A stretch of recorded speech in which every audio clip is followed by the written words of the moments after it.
What better way to celebrate Mother's Day than with a look back at some of TV's greatest moms? They can make us laugh, cry, and help us solve problems, and in less than a half an hour. And they never age. What's with that? Here with her top 5 moms is Mary Murphy, a senior correspondent for The Insider, and it's great to have you with us, Mary. Oh, it's great to be here. And your number 5 mom is one who likes to kick her foot on the couch and eat bonbons. Peg Right. Bundy. Peg Bundy. But you have to remember that Peg Bundy and that show launched an entire network. The mandate for the show was not the Cosby Show. And she was definitely not a Cosby mom. She was so sexually charged. That's the thing. You know, I've been to her house. By the way, she keeps that wig in her garage in a plastic case. But she was self-obsessed, sexual, insulted her husband, everything that you didn't want for a mom. So she was the anti-mom. Number 4, Ann Romano. Ann Romano, One Day at a Time, the first successful divorced mom on television. So that's why it was good. And also, it was a Norman Lear show, so it touched on these really important issues like, you know, premarital sex, abortion, suicide. It was great. And of course, she had Schneider, who was the guy who was always coming in. Maybe they're her secret love. Number 3, Shirley Partridge, the Partridge family. Well, she was a single mom, but she could sing. And that's why she was had so a voice. good. Multitasking. She did that tour bus. She also was, you know, she paid the bills. She drove the tour bus. She sang.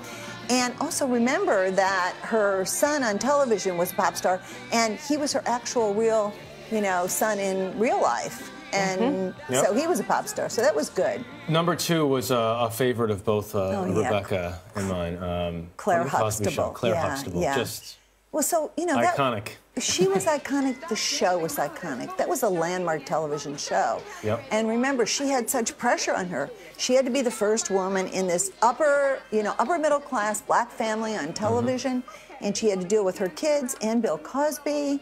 And she carried it off with grace. She did. And She was aplomb. a great negotiator. She was a lawyer. The character was a lawyer, and she was a great negotiator. Yeah, watching that show, I got a lot of life aspirations, moving to New York. Yeah. Being like Claire Huxtable. She was great. She wasn't sexual, but she had a little twinkle in her eye. She was that. beautiful. Beautiful. Beautiful woman. Yeah. Carol Brady. Yeah, number 1. Carol Brady, the perfect mom.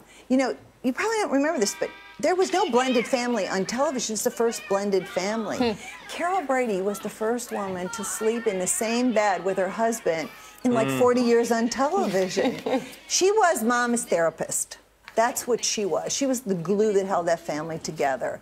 And she said she was a good role model. And she also had Alice. Right. Yeah, a little help from Alice. Right. Never hurt anybody. The co-mother. That's what I like to call her, the co-mother. You know, there's one more I wanted to mention, actually, that Jarvis and I both wanted to mention. From the Wonder Years, one of our favorite shows ever, Norma Arnold.